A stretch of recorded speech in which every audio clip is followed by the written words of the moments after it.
Hi everyone, my name is Samantha Lee and I'd like to talk to you about Venviro. To give some background, Venviro is a modification of universal basic income that provides students with $50 a semester in the form of a card.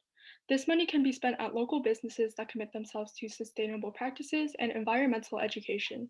I created Venviro with the goals of fostering connections between community members, promoting and emphasizing the importance of sustainability in the local economy, and teaching food literacy, the skills necessary to break cycles of food insecurity.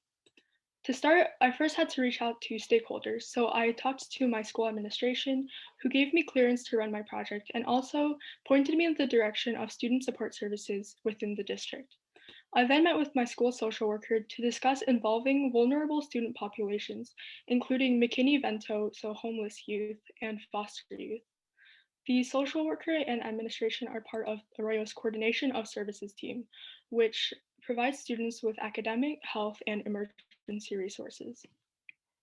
Within Arroyo, I've been working closely with the Director of Student Activities and the Finance Technician to discuss the parameters of my project on campus and also to discuss where to deposit my seed funding.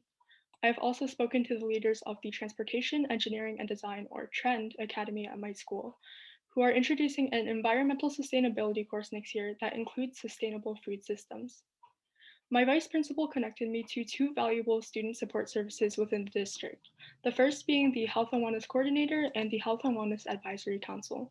The Health and Wellness Advisory Council supports students' well-being by focusing on healthy eating, sustainable practices, and education, all of which align super well with Enviro's goals. I will be presenting my project to them this week to reach not only district faculty, but also members of environmental and health organizations throughout the larger Alameda County. The second support service is the School Community Liaisons, which similarly provides students with educational and community resources. To reach participants, I will be presenting Venviro to the Parent Ambassadors Program and the Latino Parent Advisory Committee. These two services work together to run the Food Distribution Drive, which is a drive-through mobile food pantry that serves over 200 families in the district every week. So here I can not only volunteer, but also introduce my project to additional stakeholders and families that have demonstrated need. Lastly, by the end of the school year, I will present Benbaro to the District Board of Education, which will allow me to share my work on the most influential school platform that there is. If you were here at my first presentation, you may remember that I spoke about some of the lessons that I learned throughout PGC. And as I reflected on my progress, I began to see these lessons again. The first being everything is intertwined. Originally, I thought I would just reach out to my principal and get started right away. But this web of connections has taught me so much more about the initiatives already in place to support students and combat food insecurity. Everybody's willingness to help me or connect me with someone who can has allowed me to better envision how to situate my project as another community resource. The next step in the process was to outreach to businesses. The environmental club began by researching local businesses, keeping in mind factors like affordability. So, how much might a student be able to get out of $50? Location and proximity to Arroyo, and also diversity, whether the businesses we're outreaching to represent the cultures in our communities. I am currently in discussion with the Ashland Market and Cafe, which is a community food hall about 2 miles from Arroyo that hosts BIPOC vendors and supports their business development, while also increasing community access to healthy and affordable food options. All of this work has been extremely necessary to my project, but it is far from complete, which brings me to my next slide, challenges. I had originally envisioned that Benbiro would be off the ground by March, but as I continued to work on my project, this began to feel less and less possible. My school has not been able to open back up in any capacity, meaning all of the work I've done so far has been done sitting right here at my desk. This ties into my next challenge, which is communication. Forming connections on email or over the phone is difficult, and there's a delay in virtual communication that makes it especially time consuming. It took almost a month and a half just for my school administration to set up a meeting with me. And lastly, balance. I had to learn to balance school, extracurriculars, and working on this project while also just getting time to rest and to relax. I looked to my mentors for clarity and guidance as these issues came up, but I also pushed myself outside of my own comfort zone. For example, anyone who knows me knows that I hate phone calls. more than anything. So even the little things like contacting businesses were a way for me to challenge these challenges and to find my footing as a young leader. Because my project is not yet in action, I have extended my project timeline.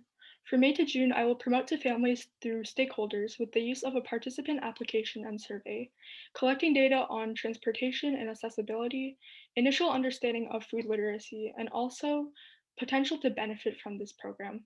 I will also solidify partnerships with businesses and work with them over the summer to identify sustainability projects and funding needs if necessary. In September, when we all come back to school, I will officially launch Enviro and continue implementation throughout the rest of the school year. At the center of a project should always be the consideration of those that your project is most meant to impact.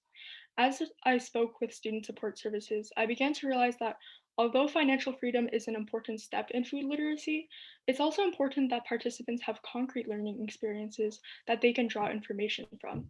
I also realized that businesses might not be able to take on a sustainability project, especially in a time where they'll still be actively recovering from the effects of the pandemic.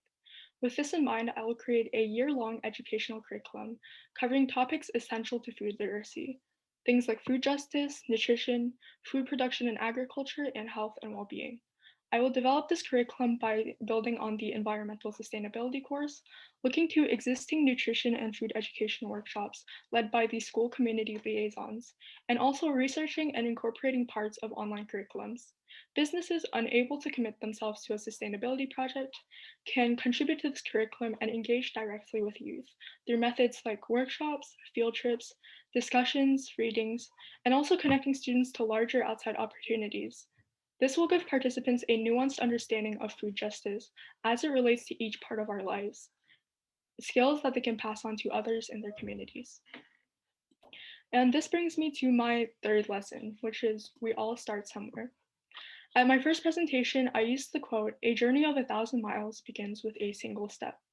My first step was on October 1st, 2020, and at times I did feel discouraged by my progress, but it's important to realize that the issues Venviro addresses won't magically go away after the Zoom meeting ends or even after the pandemic ends.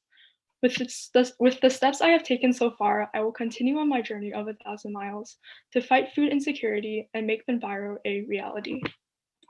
Thank you.